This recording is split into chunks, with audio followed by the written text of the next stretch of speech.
Dan Oke, silakan kalau mau. selamat malam Bapak Ibu semuanya. Terima kasih sudah join di acara malam ini, iCommunity dan Startup Huddle Jakarta. Dan saya melihatin sudah ada 1.700 dan sudah menjadi 1.800 orang yang join. So, hari ini akan menjadi seru banget, di mana kita akan membahas tentang suatu teknologi yang namanya adalah 3D scanning and printing, dan bagaimana itu bisa meningkatkan efisiensi dalam bisnis kita. So, thank you yang sudah join, dan sebelum mulai, izinkan saya untuk share screen dulu sebentar. Oke, ada beberapa hal yang perlu saya jelaskan. Oke, apa itu iCommunity? Jadi visinya adalah untuk menjadi platform komunitas pebisnis dan profesional terbesar di dunia. Dan tagline kita adalah Share Network and Grow Network. Misinya adalah merangkul komunitas pebisnis dan profesional yang ada, menghubungkan sesama pebisnis dan profesional untuk mencapai tujuan bersama, dan menumbuh kembangkan nilai-nilai positif yang dapat berkontribusi dalam pertumbuhan bisnis pribadi dan masyarakat. Nah, apa itu tujuan iCommunity? Yang pertama adalah mempersatukan anggota iCommunity dalam persahabatan, kerjasama, dan saling pengertian. Kedua, mengembangkan semangat kolaborasi antar anggota. Ketiga, menanamkan nilai positif dalam dunia bisnis dan profesional. Dan keempat, membangun platform bagi komunitas pebisnis dan profesional untuk belajar, bertumbuh, dan berkembang melalui learning resources, business matching, dan referral. Nah, itu tentang iCommunity, dan sekarang saya akan menjelaskan tentang apa itu Startup Huddle. Nah, tadi itu sudah ditanyakan sama Pak Erik ya. Nah, jadi Startup Huddle Jakarta ini adalah salah satu program di bawah yang namanya adalah GEN atau Global Entrepreneurship Network, di mana GEN atau GEN Global ini tersebar di berapa ratus negara di dunia. Dan Startup Huddle Jakarta sendiri adalah sebuah program yang didesain untuk membantu satu orang entrepreneur dalam satu waktu, dengan tujuan untuk memperkuat ekosistem lokal di startupnya.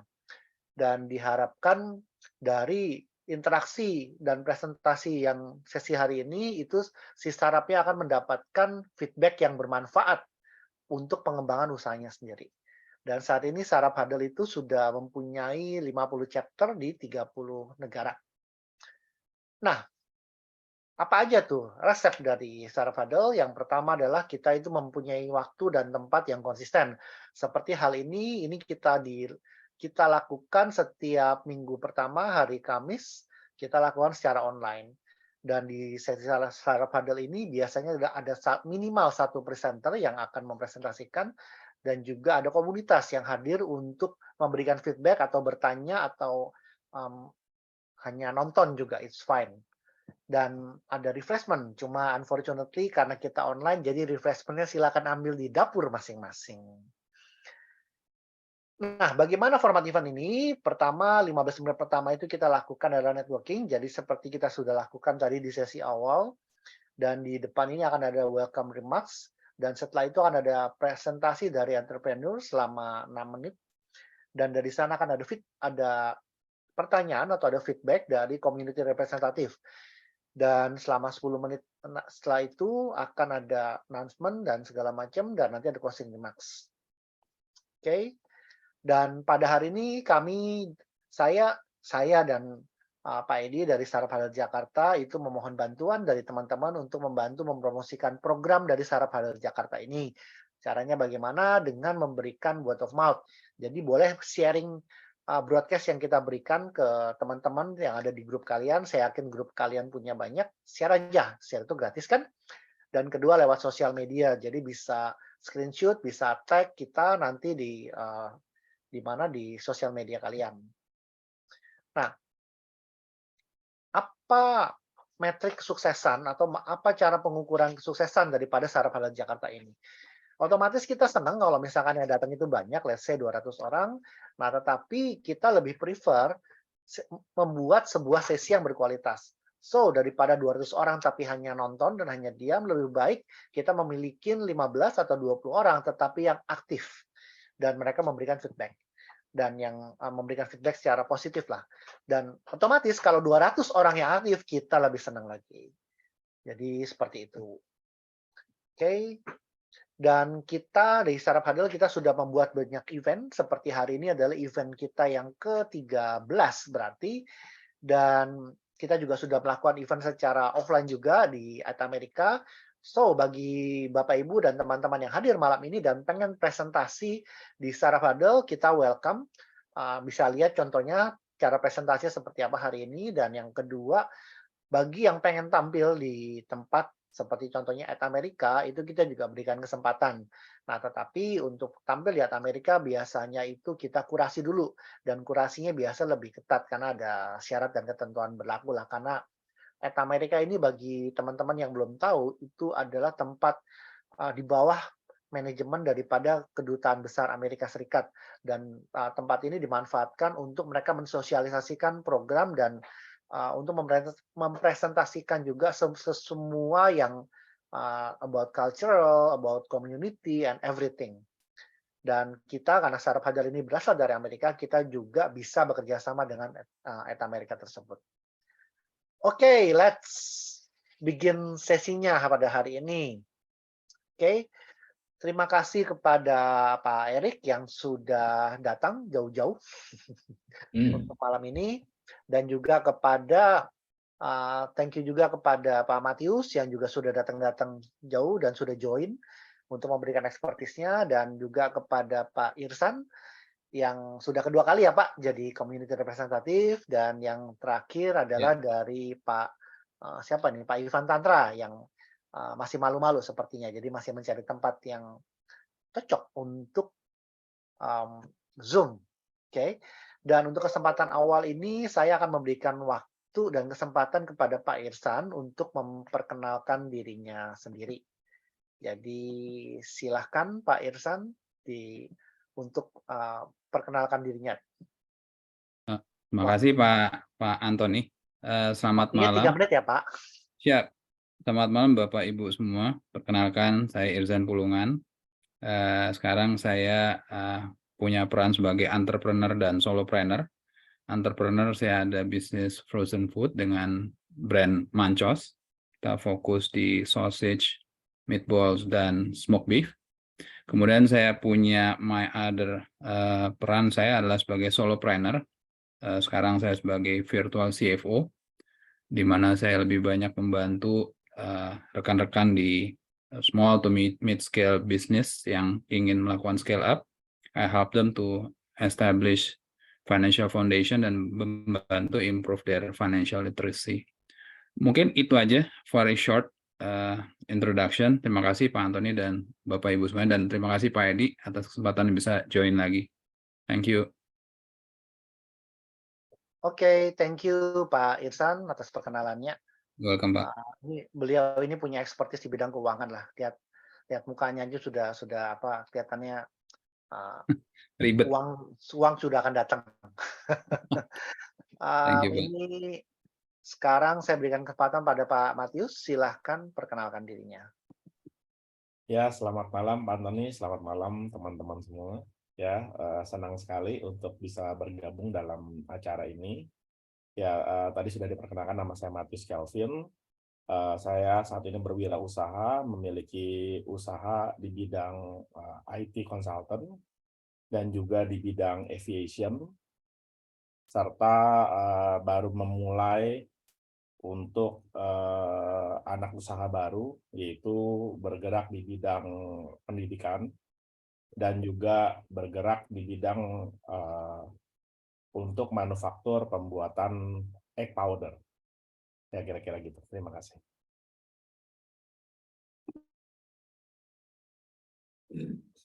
Oke, thank you.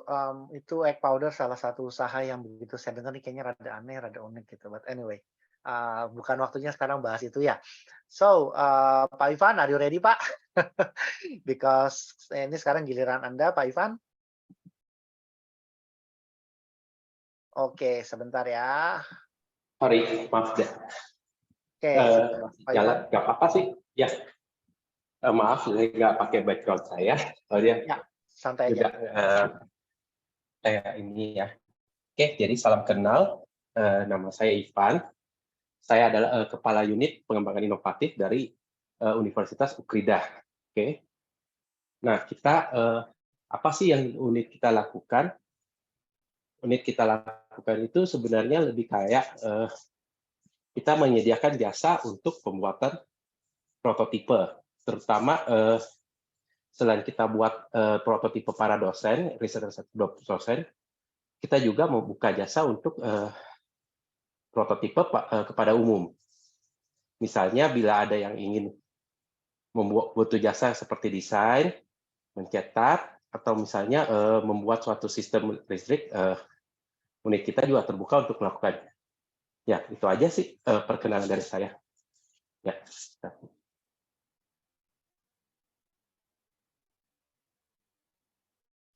Masih mute. Oke, thank you Pak Ivan atas waktunya, atas perkenalannya. Nah, sekarang langsung aja kita dengar ke Pak Erik untuk presentasinya. Sudah bisa share screen, Pak? Ya, Oke, silakan Pak Erik. Langsung, Pak. ada timer? Ya kira-kira aja lah, Pak. Kira-kira saja. Oke, baik. Kalau gitu kita langsung mulai saja. Oke, perkenalkan saya Erik dari Evolusi 3D, memberikan solusi 3D scanning dan 3D printing kepada berbagai macam industri. Hari ini saya tertarik untuk memproduksi botol ini. Tapi untuk membuat produksi botol ini, tentu harus dimulai dengan mendesainnya terlebih dahulu. Saya bisa menggunakan penggaris untuk mengukur tinggi botolnya. Tapi bagaimana dengan tutup botolnya ini? Mungkin di antara kalian semua ada yang bisa bantu saya. Ini saya berikan semua alat ukurnya di sini. Mungkin ada di antara kalian yang baik, mau membantu saya, tapi bingung mau dari mana mengukurnya. Ya, itu baru botol, itu common terjadi di berbagai macam industri, pembuatan mobil, waker, laptop, truk, bicycle. Di saat itu membutuhkan desain dan membutuhkan referensi, kita butuh ukuran-ukuran tersebut. Dan tidak semudah itu mengukur benda-benda yang organik. Tenang, ada 3D scanner. 3D scanner itu adalah suatu solusi untuk mendapatkan ukuran secara presisi. Dan itu bisa bermanfaat di berbagai macam industri penggunaannya. Seperti yang kita saksikan di video ini. Videonya kelihatan ada suaranya atau enggak ya? Nah, kita lihat di sini, mobil-mobil ini, it's not a real car ya. Untuk advertising udah pakai 3D scan. Di sini untuk membuat karpet aja, kita sudah menggunakan 3D scan untuk referensi. Ada velg keren, tinggal 3D scan aja, kita bisa mendapat referensi kita untuk melakukan produksi atau quality control nantinya. Tentu penerapannya masih banyak di berbagai macam industri ya. So, kalau misalnya membutuhkan desain presisi, tentu saja membutuhkan 3D scanning. Nah, paling banyak yang kita handle adalah dari bidang otomotif, di mana pembuatannya seperti velg, yang saya bilang karpet, lampu, atau enggak, kan sekarang udah berubah dari mobil biasa menjadi mobil listrik. Nah, itu pun sudah menggunakan 3D scanning untuk mendapatkan referensi badannya untuk nanti kita desain lagi. Atau enggak yang kita sering lakukan itu adalah di heavy industry, karena sekali salah ukur, referensinya salah, berapa kira-kira kerugiannya? Ratusan juta, 200-an juta, or even more. Karena satu barang aja, effort untuk pembuatannya itu sangat besar. Tentu kembali lagi 3D scanning menjadi solusi. Tidak itu saja. Di bidang military, jewelry, museum, footwear, valve, forensik di kepolisian, healthcare, mereka sudah menggunakan 3D scanning sebagai alat bantu mereka. Dan kenapa itu dipakai? Karena dia itu memiliki kemampuan untuk mengubah objek-objek yang ada di sekitar kita menjadi data digital 3D yang sangat akurat, lengkap dengan dimensi serta warna-warnanya bila dibutuhkan. Tentunya kami dari Evolusi 3D, kekuatan kami adalah 3D scanner integration, di mana kita memiliki scanner tersebut dari bidang edukasi hingga industrial, full set ada semua, software bidang edukasi hingga industrial, semua ada, komplit. Tapi tentu ada yang mau mencoba dahulu kan, kita bisa menggunakan 3D scanning service dari Evolusi 3D. Mayoritas yang dilakukan adalah buat apa? Mendapatkan referensi, seperti pembuatan karpet, kita mendapatkan dasar dari mobilnya itu untuk bisa membuat karpet yang press fit ya. Ataupun menduplikasi bendanya tersebut untuk melakukan produksi secara lokal. Contohnya di sini ada cold pulverizer yang kita mau produksi secara lokal. Dan benda yang udah diproduksi, emang udah tahu kualitasnya seperti apa. Gunakan 3D scanning kembali untuk melakukan inspeksi, karena benda yang kompleks, ukurnya pun sulit. Dengan 3D scanning, inspeksi menjadi mudah. Dan ini sebagai salah contohnya, ini saya ada produksi di dunia furniture gitu ya. Nah, kalau misalnya di dunia furniture kadang-kadang ada pemahat-pemahat, dan pahatannya keren, saya bisa langsung scan. Hasil scan-nya itu sangat detail dan langsung masuk ke dalam komputernya saya. Saya tinggal modifikasi sesuai kebutuhannya saya. Kalau misalnya sudah, langsung masuk mesin untuk tes produksi seperti yang kita lihat di sini. Ngapain saya mahat satu-satu kalau misalnya 3D scanning itu udah ada. Dan kekuatan kita itu adalah dari pengalaman kita di berbagai macam industri, tidak hanya otomotif dan mining, oil and gas, tapi kita bisa lihat dari brand-brandnya ada. Kita menjual scanner dan barang-barang kita, tapi kita juga user dari barang-barang jualannya kita. Jadi kita hanya menggunakan barang-barang yang emang kita mengerti berguna untuk masyarakat gitu ya. Dan kelebihan yang lain, emang kita dari tadi mengatakan 3D scanning. Selain 3D scanning, kita ada 3D software, 3D printing, jadi complete set full solution kebutuhannya. Dan bahkan 3D printing yang kita pun ada 3D printing carbon fiber yang sekuat aluminium. Dan di sini saya bisa katakan kekuatan terbesar kita sebenarnya adalah di purpose driven company, di mana kita lebih memfokuskan bukan cuannya, tapi lebih memfokuskan bagaimana dengan teknologi ini kita bisa sebarluaskan dan membantu industri-industri lain yang membutuhkan teknologi tersebut. Makanya kita bangun berbagai macam komunitas, kita bangun asosiasi, dan untuk membuat orang tertarik tentang teknologi ini, kita bangun gerakan 1000 tangan palsu. Tentunya ini pun saya nggak mungkin sendiri. Hanya bisa terjadi bila kita lakukan bersama-sama. Oleh karena itu, apa yang saya cari di sini, yang saya cari adalah suatu koneksi, seperti yang saya lakukan di saat ini adalah kepada owner, kepada orang yang mendengar, yang tertarik tentang bidang 3D scanning teknologi, dan ingin meningkatkan value dari perusahaan ataupun value dari sekolah Anda, bisa kontak kami. Dan tentunya di sini kolaborasi-kolaborasi itu saya sangat senang bisa berkolaborasi dengan orang-orang penasaran how it work, karena itu bisa meningkatkan visibility dari yang kita berkolaborasi, termasuk saya dan Anda yang menggunakan teknologi ini. Dan lastly, saya mencari strategic partner, karena pikiran saya selalu giving positive impact gitu ya. Kadang-kadang bisnisnya pun terlupakan. Nah, jangan sampai kita mau memberikan social impact, tapi bisnisnya pun nggak maju-maju. Nah, itulah ada mata kedua yang bisa melihat track record dari bisnisnya. Dan itulah evolusi 3D scanning dan 3D printing solution.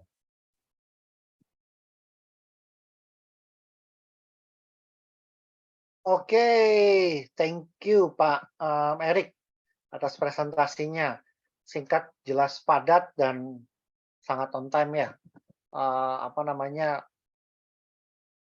Sebentar. Berapa menit itu? Sepertinya 6 menit, jadi sebetulnya masih ada waktu. Tapi keren banget presentasinya, dan sekarang kita akan masuk ke sesi berikutnya, yaitu adalah feedback dan atau pertanyaan dari community representative.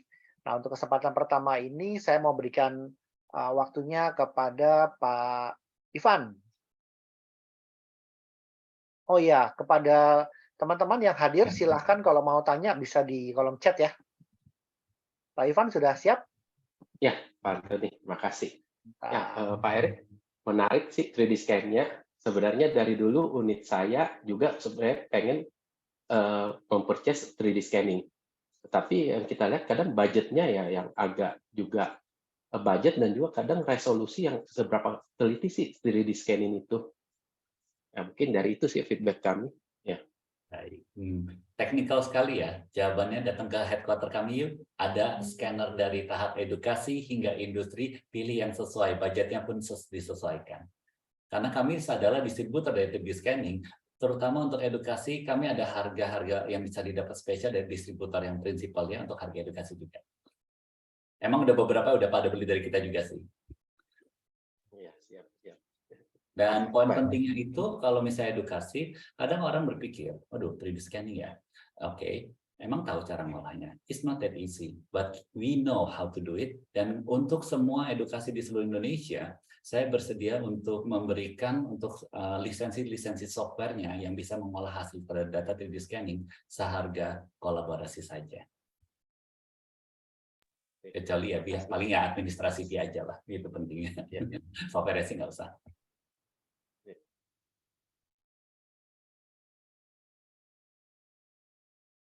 Waktunya 10 menit Pak Ivan, jadi silahkan dimanfaatkan. Oh, jadi boleh banyak saya tanya ya? Oke, siap. Boleh, boleh. Selama 10 menit, Pak. Tapi sebenarnya yang nggak apa-apa ya terlalu teknikal ya, Pak Erik tadi soalnya mengatakan saya pertanyaan teknikal banget. Ya, itu yang saya menarik juga.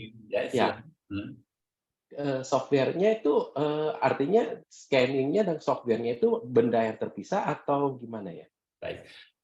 Saya mengibaratkan kalau misalnya 3D scanning itu adalah suatu kamera. Dan kamera itu butuh diedit. Lalu kita seperti kamera itu mengfoto-foto, ada muka saya di foto gitu kan ya. Apakah fotonya bisa diedit di Photoshop atau diedit dipakai PowerPoint? Nah, kembali lagi untuk mengedit hasil 3D scan itu kembali software mana yang tepat.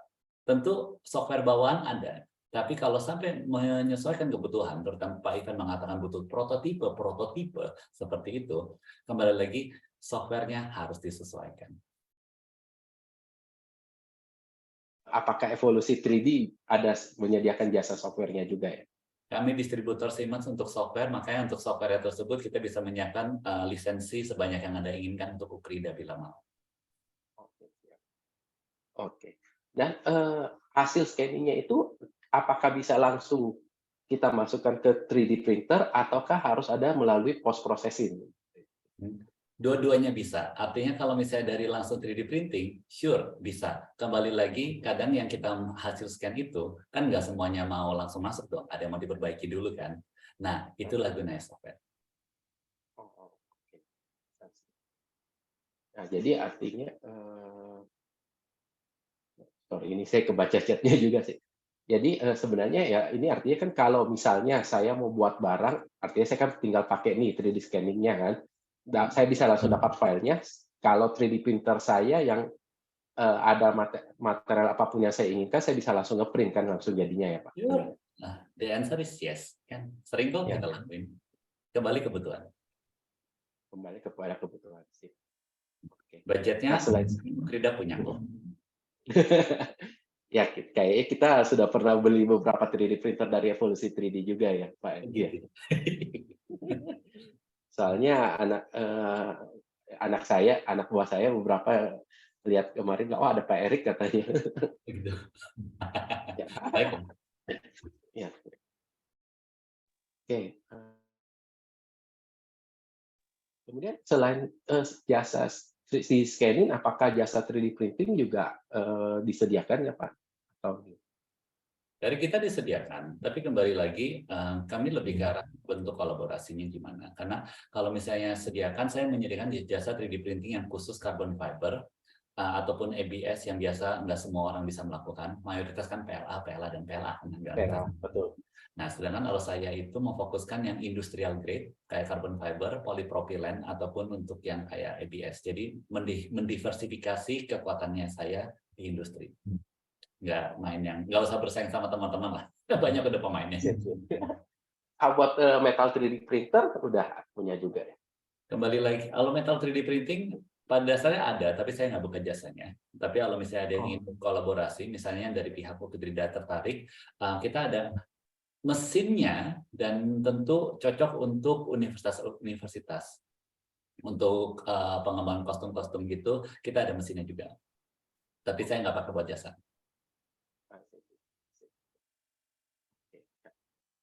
Saya balik itu aja dari saya Pak Antoni, mungkin cukup ya kali. Oke.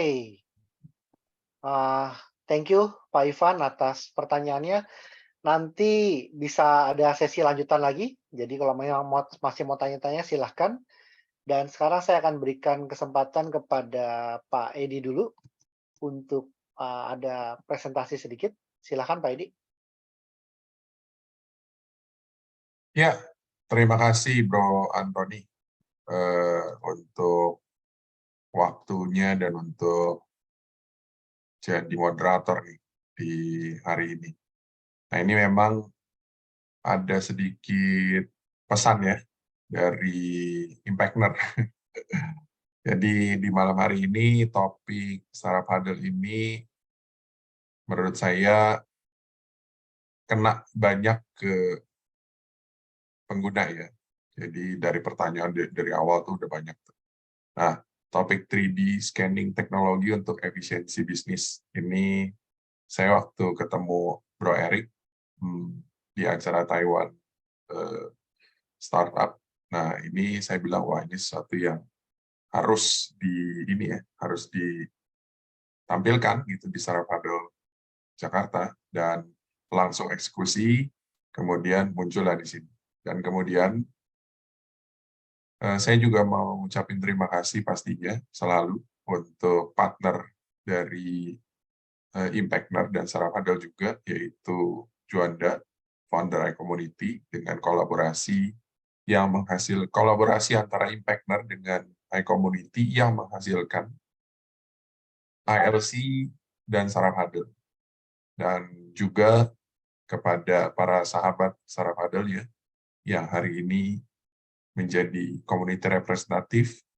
Perkenalkan, nama saya adalah Coach Edi Wiharja, dan saya sebagai organizer dari Startup Huddle yang ditugaskan untuk mengembangkan Startup Huddle Jakarta di Indonesia.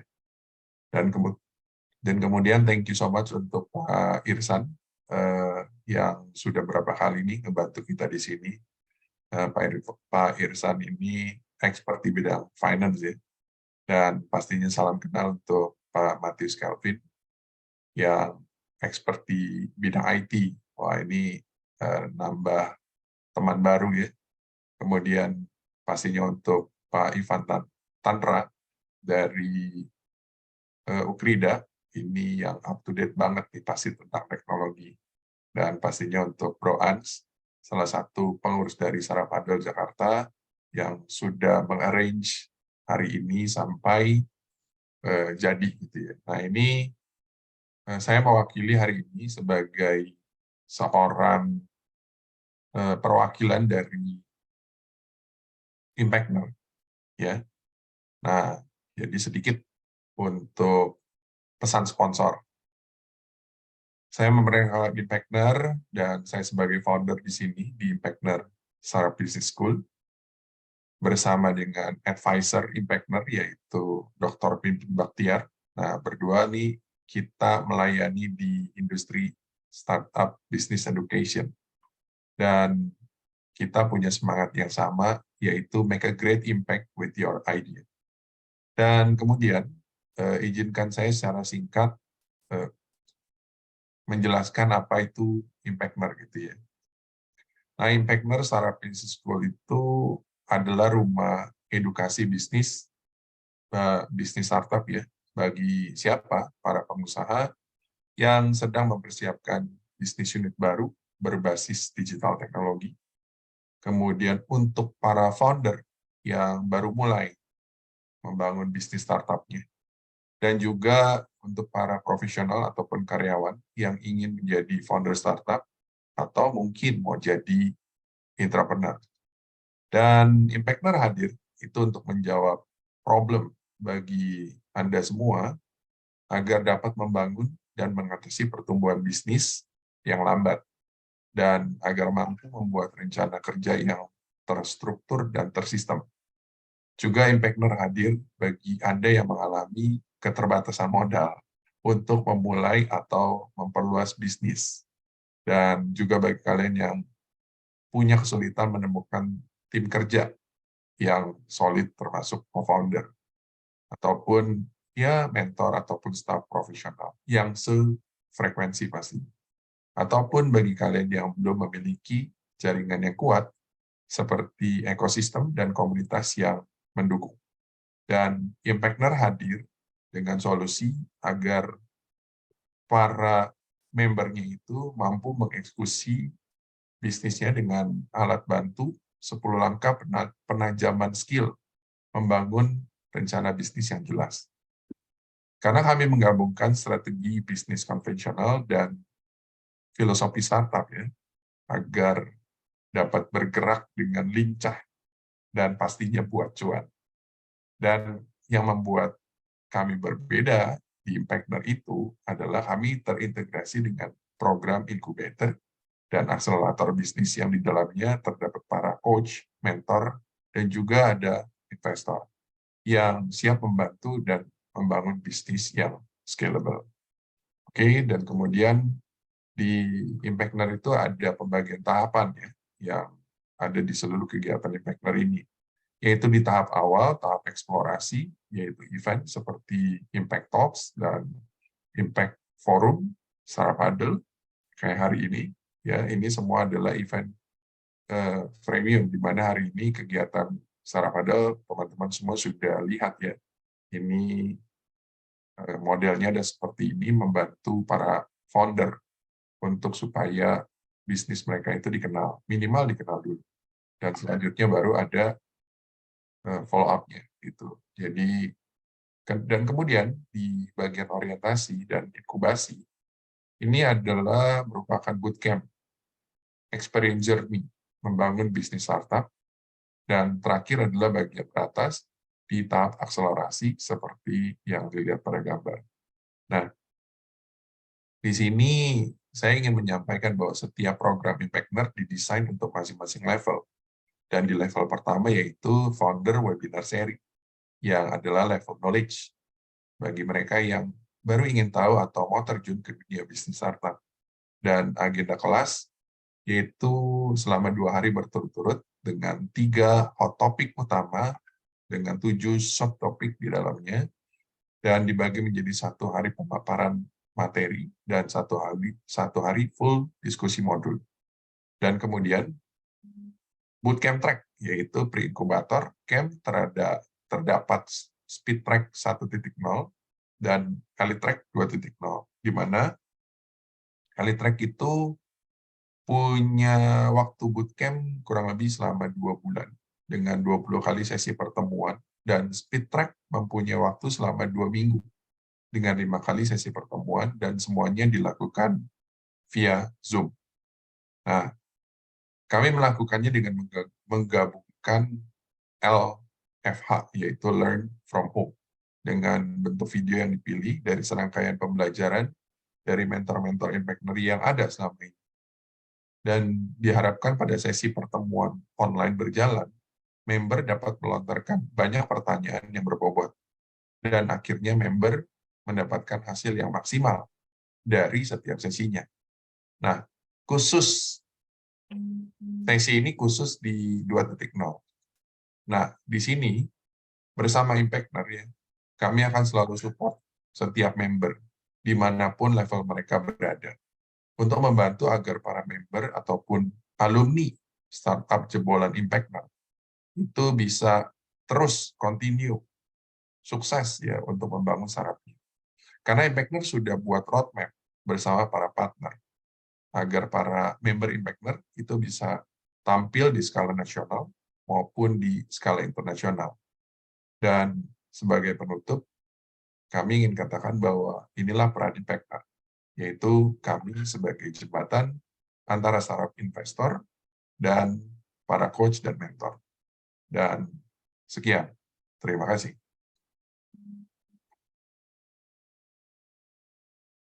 Back to you, Bro Ans. Oke, thank you, Pak Edi. Nah, sekarang kita akan lanjutkan lagi dengan berikutnya kepada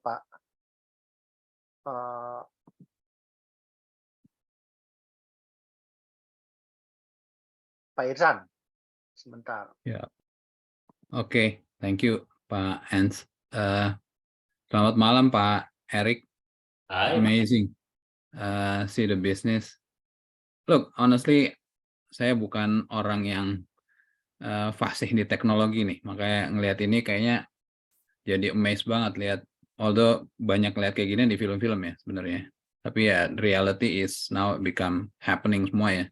But to be honest, ini kalau Bapak bisnis ini berarti is this your own product atau you just distribute license dari luar, or this is your apa ya, your invention? Cool. As a beginning dulu Pak, sorry. Nggak apa-apa. Semua produk is not mine. Dalam arti our product is our own engineer ya.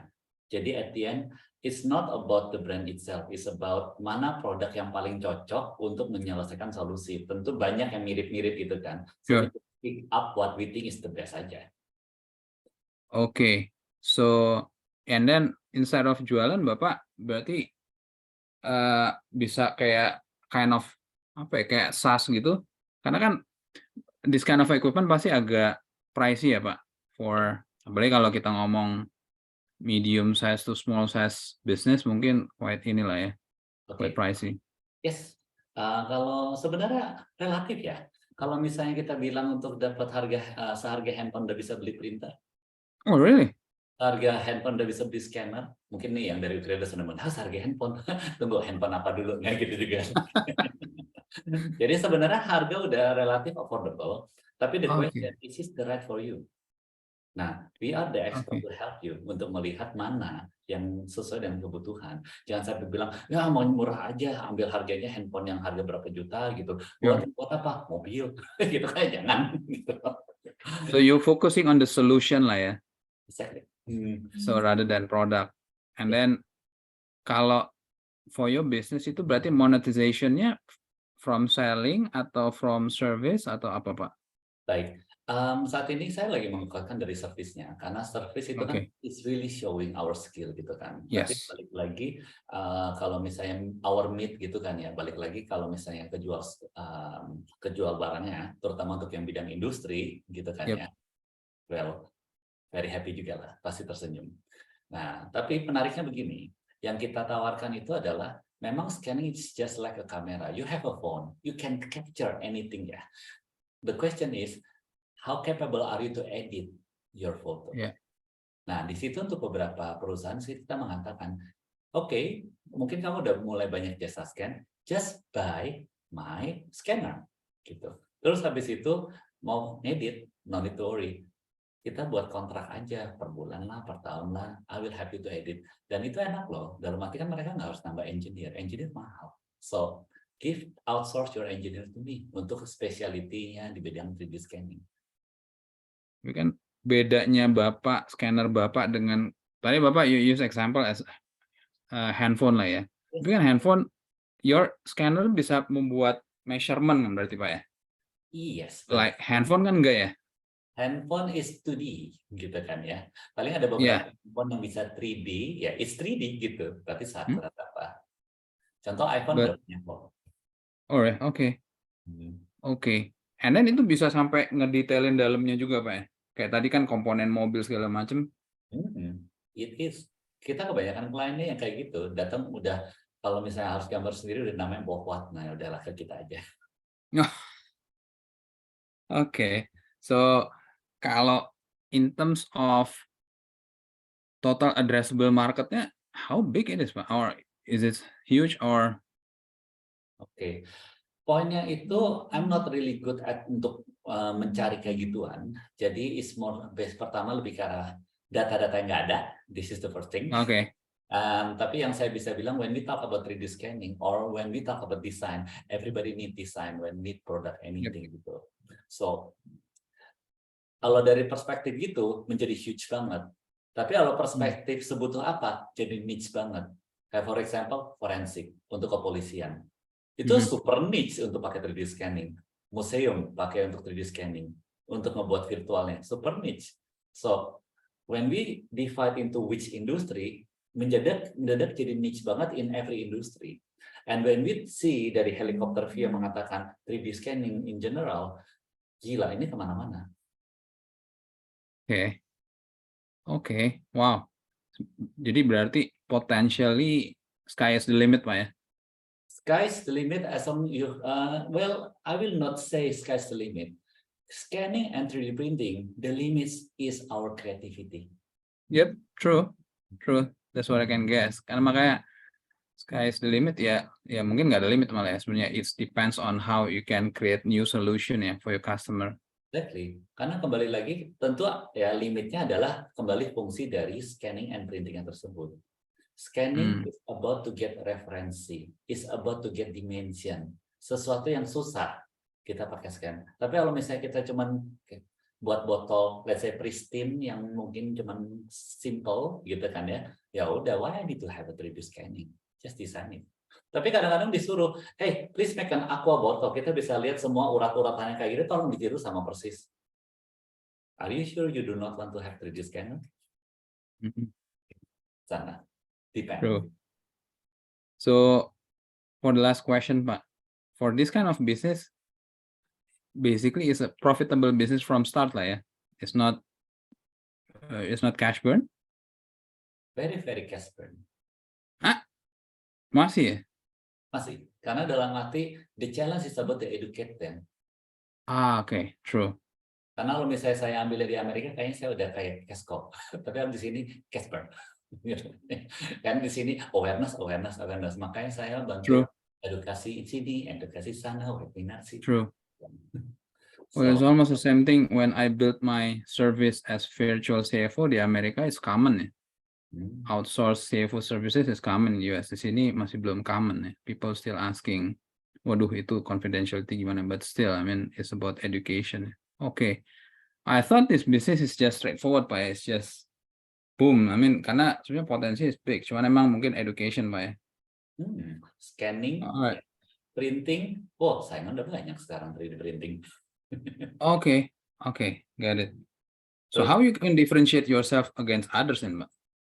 Again, the expertise sih. Dalam arti saya mulainya berapa tahun dan saya udah menjalani semua perusahaan-perusahaan itu yang kelas-kelasnya di atas sana.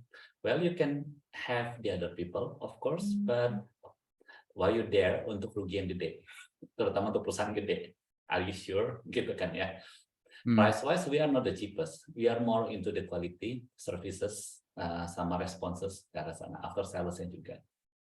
So mostly kalau misalnya yang kesaing sama saya itu lebih ke arah trading dan akhirnya mulai ngikutin, mereka mulai ikutan ada jasa-jasanya. Sebelumnya cuma jualan barang. Ya, oke. Karena key ya, karena dulu kita juga pernah saya pernah di tempat jualan alat berat. The meat is actually not jualan alatnya, tapi the service-nya sebenarnya.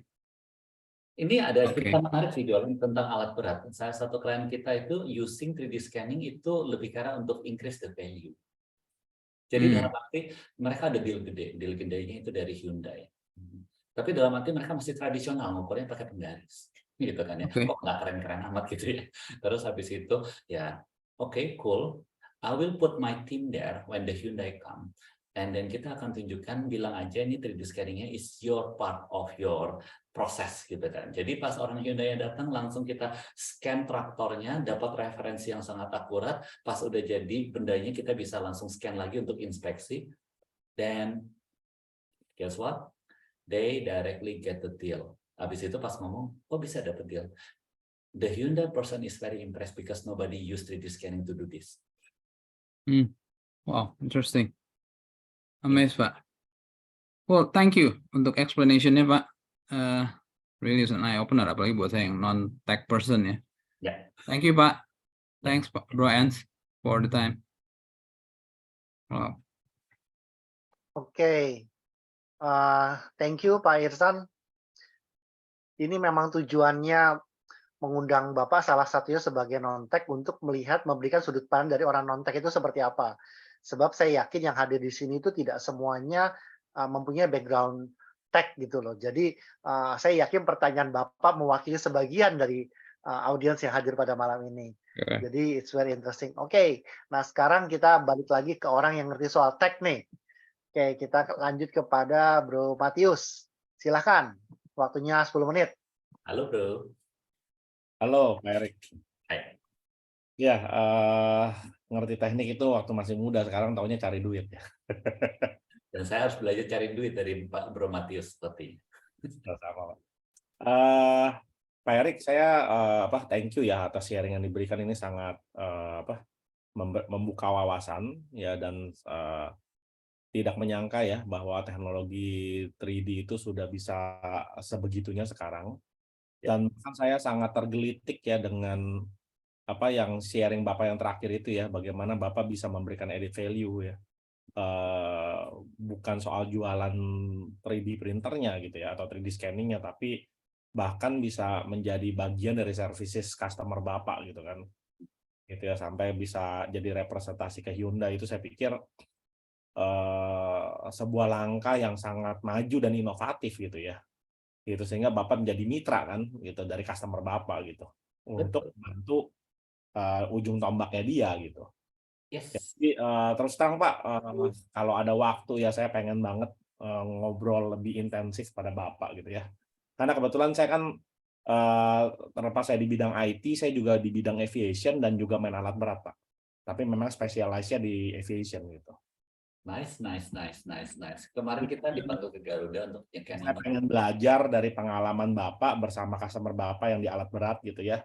Oh iya, Mungkin juga saya bisa memberikan value pada customer saya dan bagaimana teknologi yang baru ini juga bisa ikut berkontribusi gitu ya terhadap dagangannya saya juga gitu kan. Jadi artinya kita terjadi hubungan yang simbiosis mutualisme. That's exactly what I said. We are looking for collaboration. At the end, collaboration will bring cuan in the future. Ya. Dan memang juga ada beberapa Pak kasus yang kemarin kita juga nggak bisa solve ya. Misalnya contoh alat berat di bandara itu sangat bervariasi Pak. Dan juga kalau di Indonesia itu banyak keajaiban terjadi Pak. Barang-barang udah di atas 20 tahun, 25 tahun masih hidup aja tuh Pak. Nah, kadang-kadang nyari spare part-nya itu menjadi tantangan gitu. Gitu. Nah, saya kadang-kadang gini ya, jadi customer kita bahkan juga kebingungan. Misalnya kita kan biasanya dagang ya Pak, jualan gitu. Dan kalau ditanya ini kita butuh spare part untuk yang ini gitu loh, karena barang ini rusak gitu. Ya kita kan butuh nomor spare part, butuh detail ya untuk kemudian mencari gitu ya ke prinsipal kita gitu. Nah, masalahnya catatan di customer kita juga belum tentu lengkap tuh, sehingga nomor spare part apa semua juga hilang Pak. Gitu. Karena kan namanya barang ya, barang yang udah tua-tua itu mungkin udah hilang tuh serial number-nya atau apa gitu loh. Oke. Nah, kita pun juga jadi bingung kan mau memberikan solusi bagi customer kita gitu. Nah, saya jadi ke-trigger gitu. Misalnya apakah memungkinkan juga misalnya kalau kita ketemu case-case seperti itu bareng sama Bapak gitu ya, men-scan alat lamanya gitu, spare part lamanya, kemudian ya kita produksi aja bikin gitu. Baik. Apakah memungkinkan tuh Pak seperti itu Pak? Saya ada cerita, suatu kulkas berumur 20 tahun. Dan kulkasnya itu alat ice cruiser-nya rusak, dan katanya spare part-nya dari mereknya itu sudah tidak dilakukan lagi. Jadi kliennya itu adalah mengirim part rusaknya ke saya, dan saya scan alat spare part-nya itu, dan menggunakan 3D printing saya print, dan sekarang kulkasnya jalan kembali. Wah mantap. Berarti sudah ada alat berat itu harus mungkin nggak harus pakai 3D printing ya. Jadi kita bantu dari 3D desainnya, 3D scan-nya. Mungkin alat part yang kecil kita bisa pakai 3D printing yang sekuat aluminium yang saya katakan. Tapi back again, every produksi itu there's a lot. Dari injection molding, CNC, dari laser cutting, there's a lot. We need to find what is the best production method untuk partnya Anda.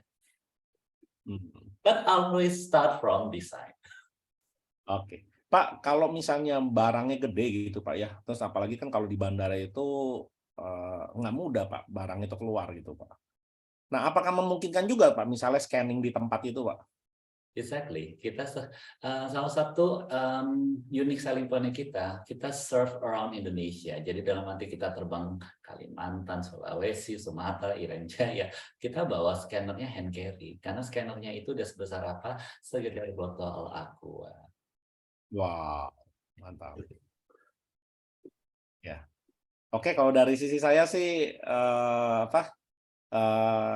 untuk dari sisi layanan Bapak dan itu udah kebayang ya, tinggal detail teknis lah yang pasti yang ini ya. Yes. Saya nggak tahu pertanyaannya sebatas dari solusinya Bapak atau boleh sedikit ngulik. Saya pengen belajar dari Bapak berbisnis Pak, gitu ya. Begitu. Mulainya tuh bagaimana, terus kemudian kok bisa membuka pasar ke perusahaan-perusahaan besar gitu ya.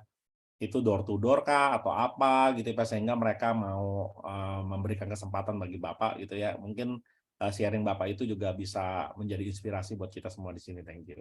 Baik, boleh sedikit bercerita. I'm not a good businessman. I'm an engineer.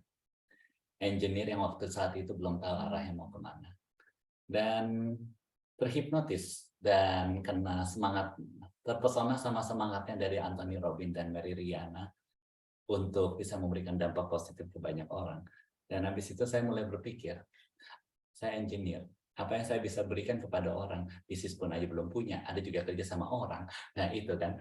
Nah dari situ saya bertanya-tanya, Ya, saya sudah cukup senang dengan bekerja di sana, tapi dalam arti sehari-hari kerjaannya gitu-gitu aja.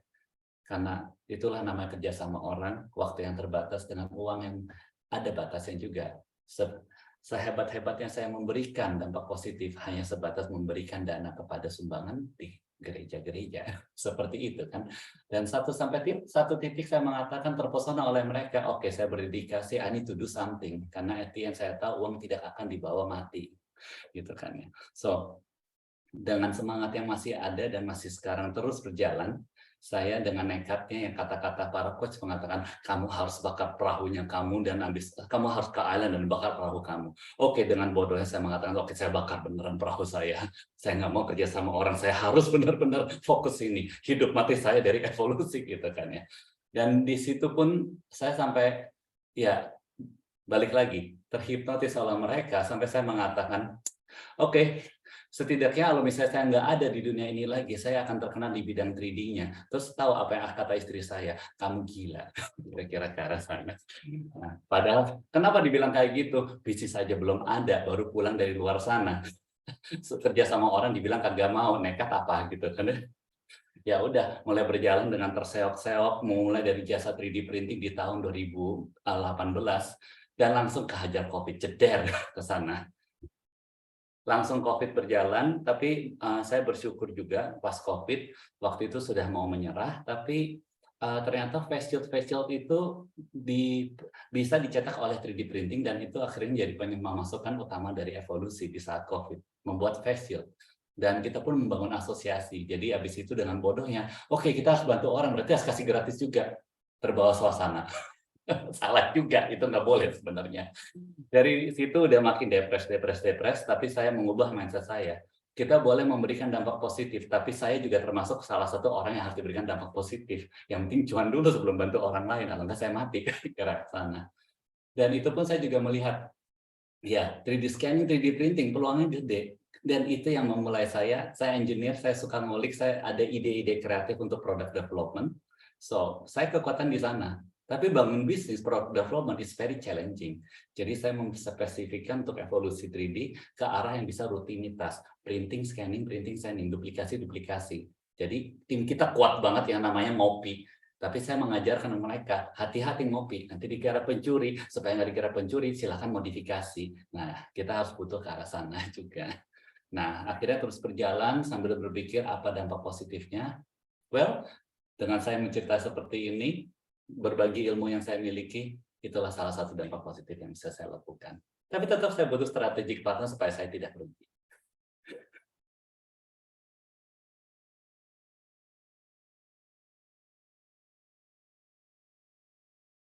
Oke, thank you Pak atas sharing-nya.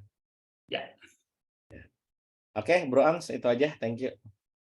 Oke, thank you ya sharingnya. Pertanyaannya tidak harus terfokus kepada dari sisi itunya juga, teknisnya, tapi juga bisa masuk ke sisi bisnisnya. Nah, ini ada Pak Arjo. Silahkan Pak Arjo, mau bertanya.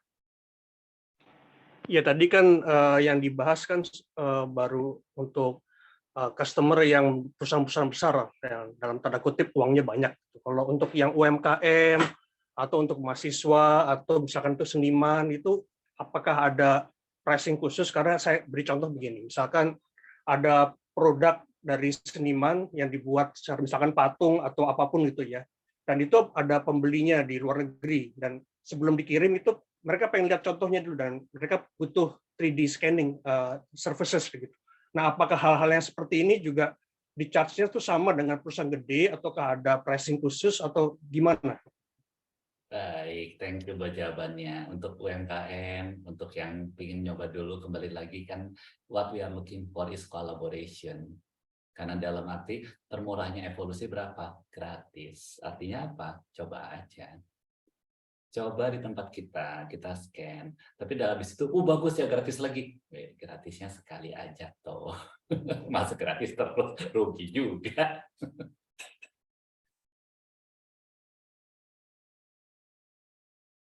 Sudah ya mungkin tidak harus gratis ya, tapi mungkin harganya lebih miring gitu. Karena kan kadang-kadang misalkan tidak harus UMKM atau seniman, tapi juga bisa mahasiswa kalau misalkan mau apply S1 atau S2 di luar negeri, mereka pengen lihat portfolionya kan, portfolionya dalam bentuk patung atau apa, itu juga ada punya kemiripan. Nah, yang gini-gini ini kan mereka sebenarnya mau bayar gitu kan, mereka sadar bahwa ini memang harus ada yang bayar, tapi kalau di charge-nya sama dengan perusahaan besar mungkin mereka nggak kuat, atau mungkin ada service lain gitu, misalkan ada alternatif peminjaman, sistem peminjaman atau seperti apa, atau payment plan atau apa gitu.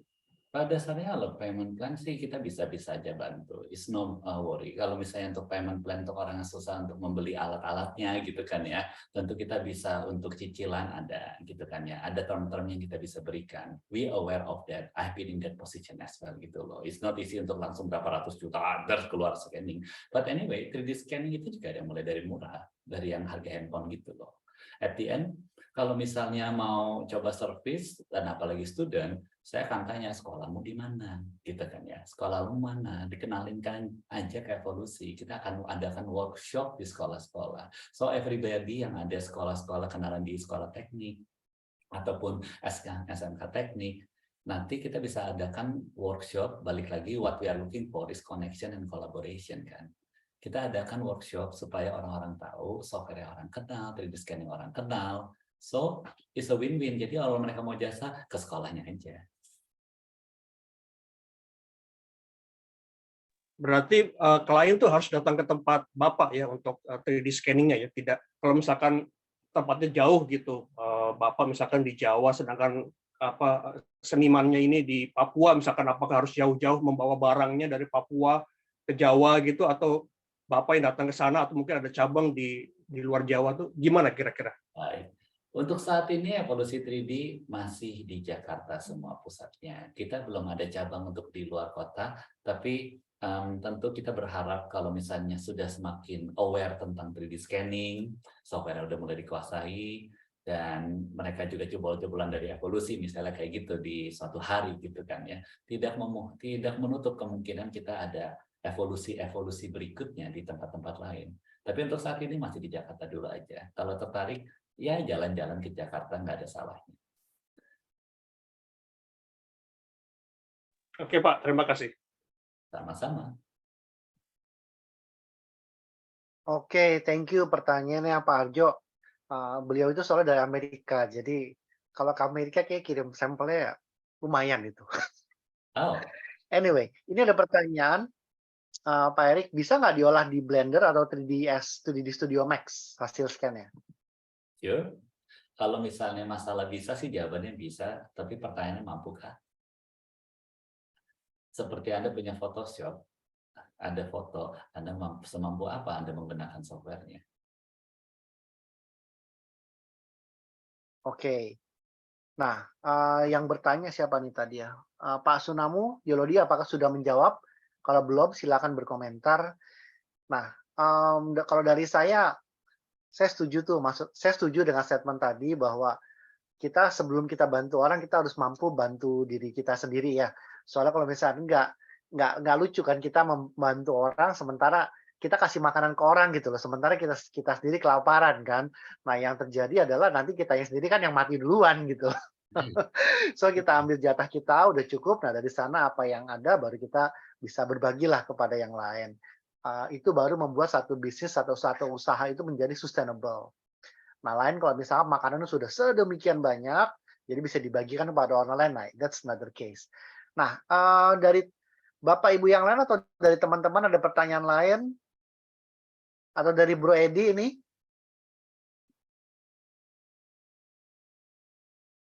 Ya, nunggu Saya lempar dikasih kesempatan.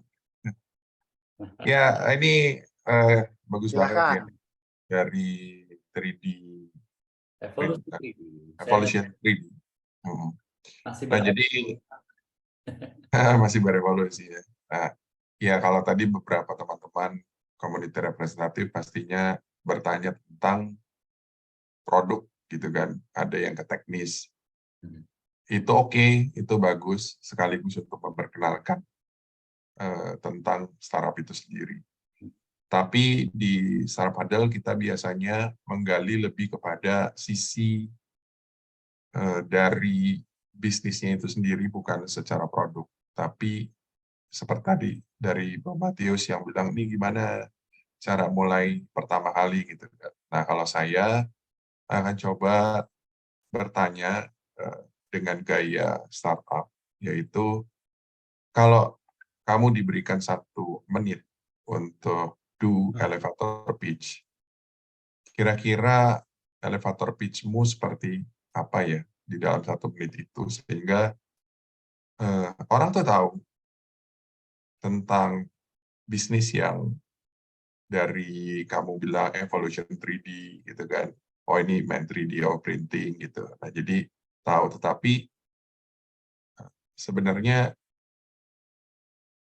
kalau menarik untuk bagi orang sebagai partner ya, yang mau diajakin berpartner, itu opportunity bagi si partner itu kan kurang lebih harus jelas gitu ya. Nah, jadi saat ini mungkin 1 menit elevator pitch-nya itu untuk calon partner gitu ya. Kalau calon investor kan berbeda, kalau calon user berbeda. Nah, kurang lebih seperti itu sih. Coba bisa nggak berikan 1 menit elevator pitch untuk partner? Ya, maksudnya partner yang membangun bisnis ya. Investor beda. Kalau investor saya udah kebayang, tapi kalau partner saya biasanya malah nggak kepikiran karena luas banget. Oke. Nah, kalau investor gimana? Saya lebih ke arah kalau misalnya itu dalam 1 menit saya akan langsung bilang, kira-kira ada berapa banyak gudang dan berapa banyak mesin yang ada di sekitarnya kita. Butuh spare part? Yes. Berapa banyak spare part-nya? Good. Yakin semua itu masih ada spare part-nya? Berapa banyak yang harus disimpan di gudang? Bagaimana kalau ada solusi yang namanya digital parts inventory? Di saat kamu butuhin tinggal print aja. Dan semuanya itu bisa kita scan part-partnya menjadi digital.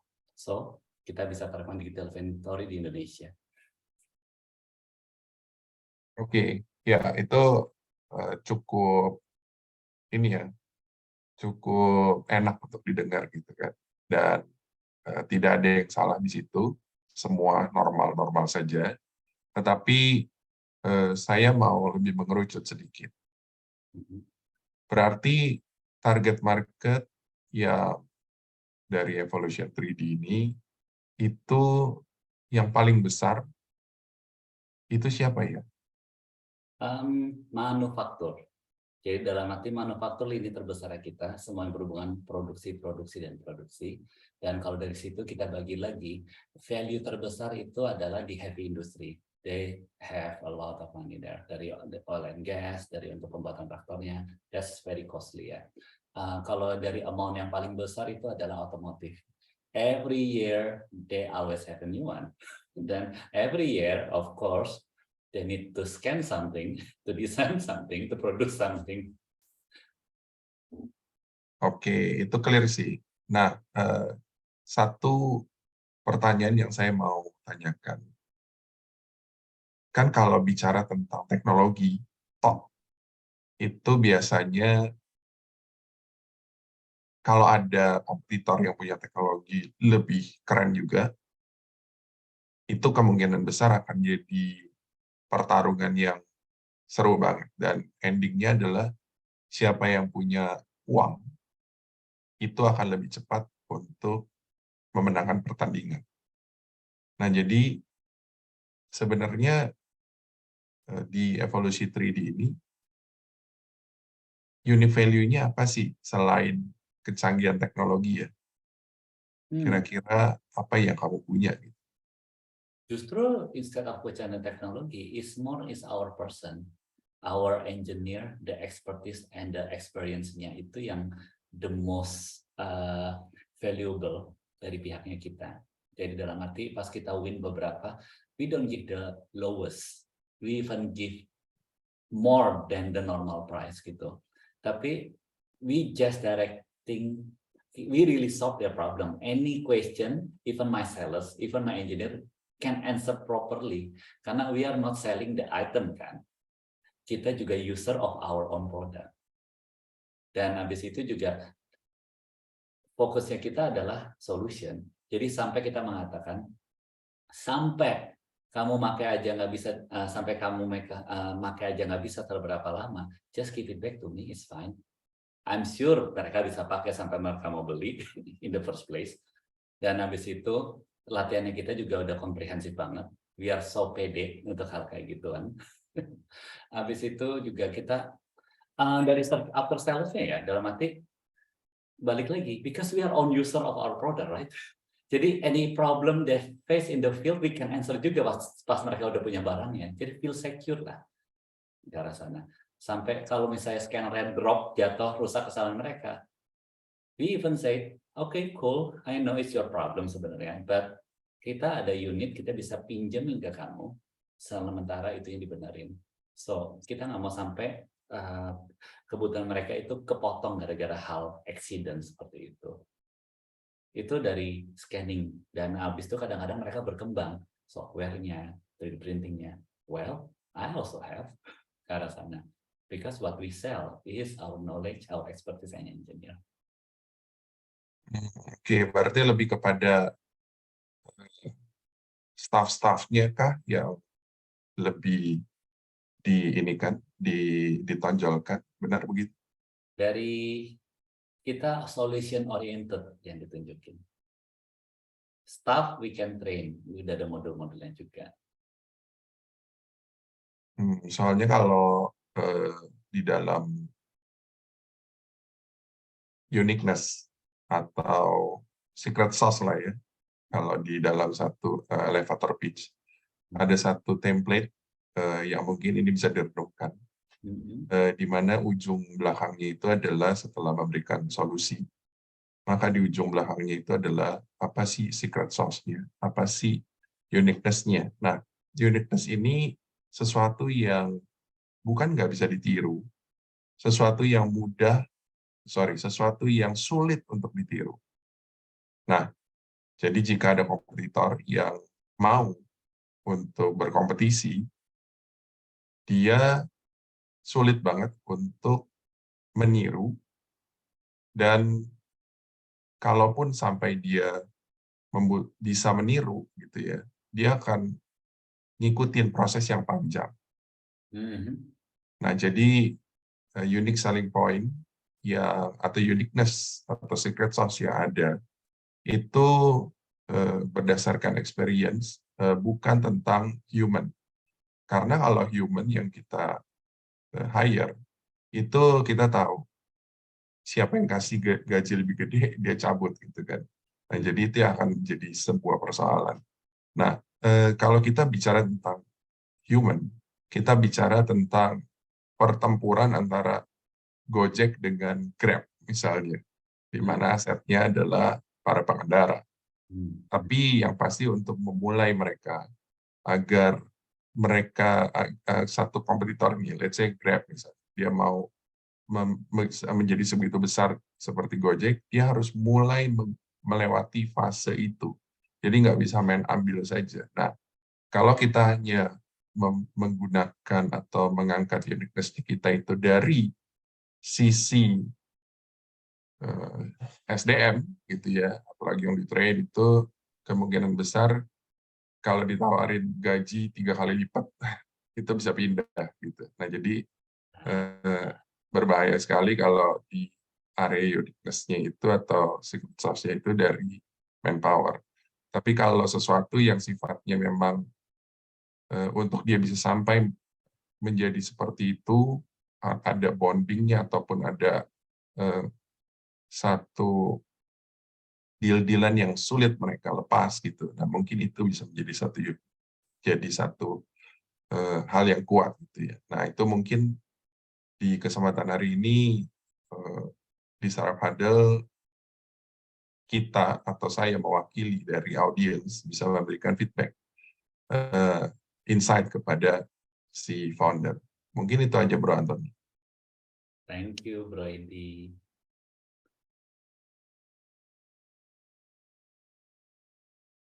Oke, thank you Bro Edi. Ini banyak banget ya pertanyaan gini-gitu dan segala macam kesana kemari. Anyway, so kita sudah masuk di akhir sesi dan sekarang kita masuk ke sesi yang namanya adalah Exploring Startup Needs. Nah, mungkin Pak Erik bisa sharing sedikit apa saja sih summary dari hari ini yang didapatkan sama Pak Eri, dan kira-kira Pak Erik mau minta apa nih dari teman-teman yang minta bantuan apa gitu ya, dari teman-teman yang hadir pada hari ini. Silahkan. Oke, cool. In summarize, kalau misalnya saya katakan kepada teman-teman, seperti yang sudah diucapkan oleh Pak Irsan, the sky is limit untuk menggunakan 3D scanning dan 3D printing solution. Of course, kalau dari pihak evolusi kekuatan utamanya dari sisi 3D scanning dan software-softwarenya, dan kita sangat berusaha membantu di bidang edukasi juga. Itu bentuk bagaimana kita memberikan positive impact-nya.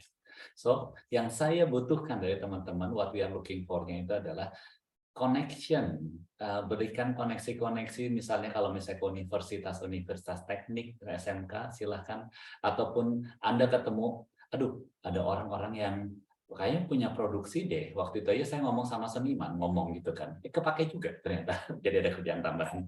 So, bilang aja, saya kenal ada orang yang sangat mendalami di bidang 3D scanning dan 3D printing atau 3D teknologi yang bisa meningkatkan value atau enggak efisiensi di berbagai macam industri. Mungkin cocok untuk bro or sis atau teman-temanmu gitu kan ya. Kalau misalnya jawabannya yes, oke. Hubungkan ke saya ataupun ke Evolusi 3D. Karena yang kita butuhkan bukan yang menjual, tapi membuka mata dahulu.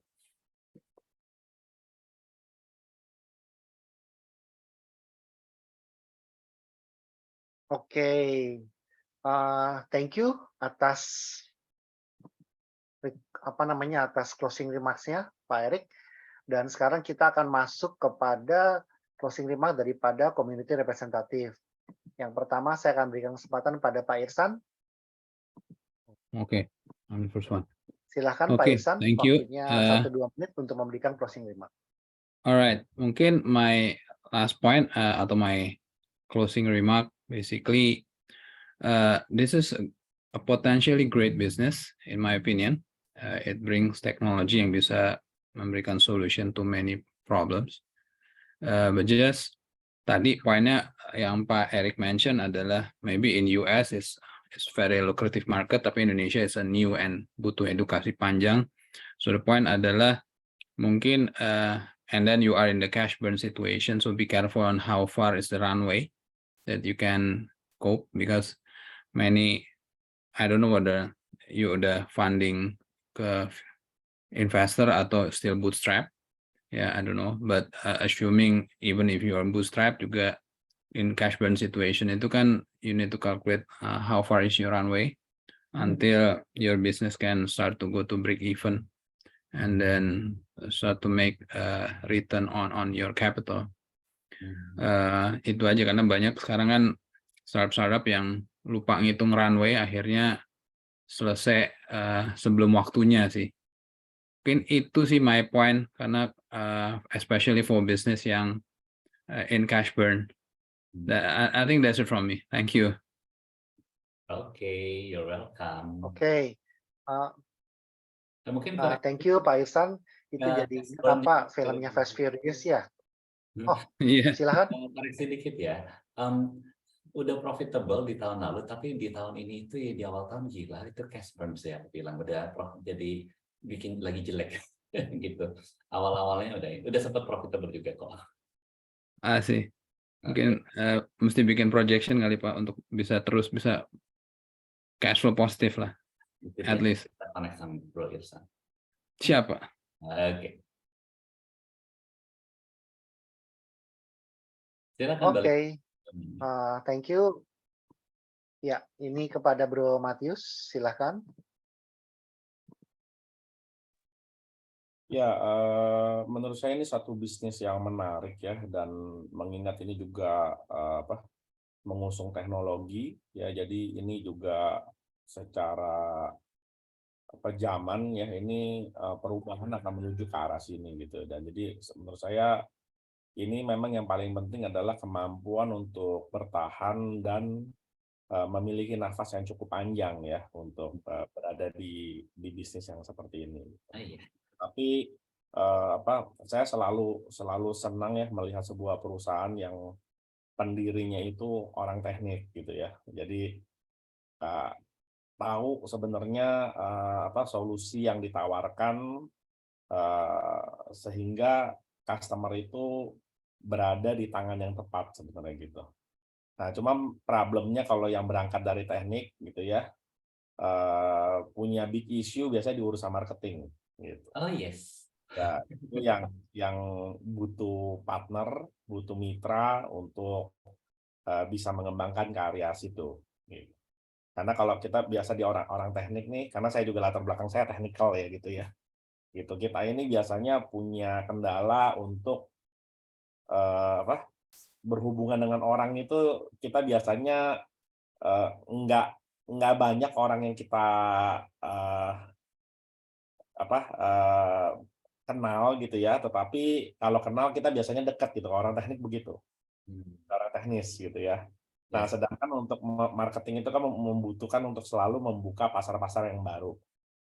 Ya, jadi ini mesti mencari apakah ada partner atau karyawan yang kemudian mungkin bisa menjadi tangan kanan ya, untuk yang kemudian bisa membuka pasar itu menurut saya satu hal yang penting gitu. Ya, tapi saya sendiri sangat eager untuk ya kita juga ngobrol-ngobrol ya, moga-moga dari event ini kita bisa berteman lebih lanjut untuk mencoba menggarap atau memikirkan opportunity apa yang bisa kita garap bersama gitu ya. Oke, itu aja. Thank you. Oke, thank you Bro Matius. Kita akan lanjut kepada Pak Ivan. Mana Pak Ivan? Ya, makasih Pak Antoni. Ya, sama. Mungkin saya akan lebih kayak technical dari sisi teknis. Menurut saya ya emang 3D scanner itu ya dibutuhkan karena ya emang itu menggampangkan untuk engineer di dalam kalau kita ingin membuat suatu barang. Ya mungkin yang tadi Pak Erik katakan misalnya ya, paling contoh itu ya spare part itu yang biasanya alat-alatnya sudah out to date. Biasa kan engineer dikasih ini tolong dong, kalau nggak bikin. Cuma mungkin Erik harus menggali lebih dalam, mencari tahu karena setelah bahwa 3D scanner itu kebanyakan mungkin hanya beberapa orang, maksudnya orang belum menguasai secara teknikal. Kita nggak mungkin menyuruh orang awam dikasih kita 3D scanner suruh nih silakan scan, mereka nggak akan bisa pakai karena masih banyak ada proses-proses lain seperti gimana post processing-nya, bagaimana lagi kita mengolahnya. Nah mungkin di sisi itu bisa digali lebih dalam oleh Pak Erik, maksudnya bagaimana melihat apakah bisa menyediakan jasa servis seperti itu. Sehingga bagi orang tuh sebenarnya kan kita simpelnya ya kita maunya tuh gampang. Kayak oke, saya mau punya gambar desain spare part ini langsung jadi dapat gitu. Saya nggak usah tetek bengek untuk melakukan halnya. Jadi itu yang menurut saya mungkin service yang seperti itu lagi yang lebih menggampangkan kepada orang-orang mungkin bisa dieksplorasi di daerah situ. Nah, itu dari saya. Ini sudah ada kok. Emang kita dari sana malah. Pokoknya minta Sip. gambar teknik tahu beres jadi. Kasih barang rusak ke kita atau jadi gambar benernya. Nah, ya itu. Ada.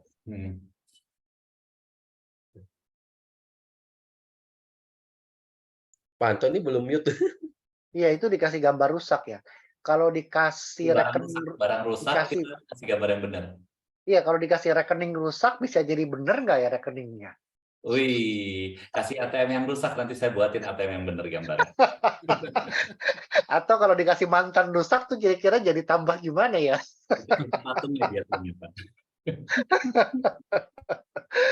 Oke, thank you ya atas closing remarks-nya Pak Ivan dan Pak Erik juga. Thank you atas tanggapannya. Saya akan masuk ke closing statement sebentar.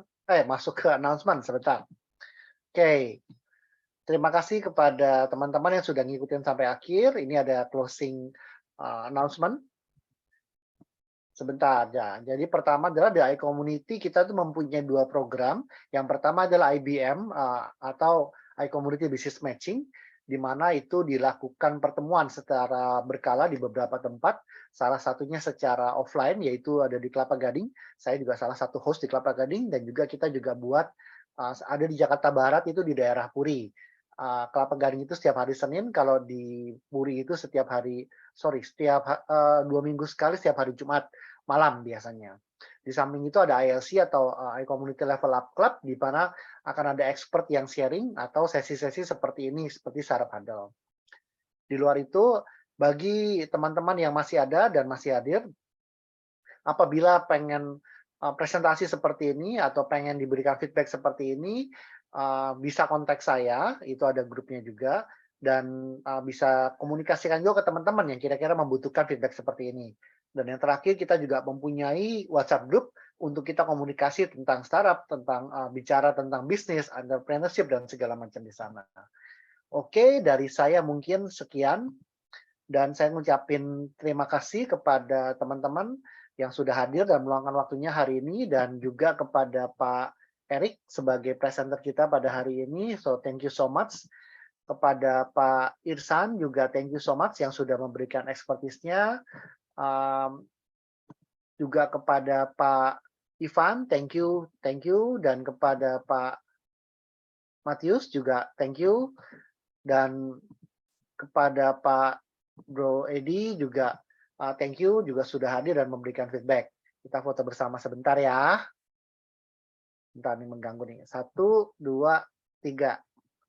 Oke, nah sekarang kita foto rame-rame.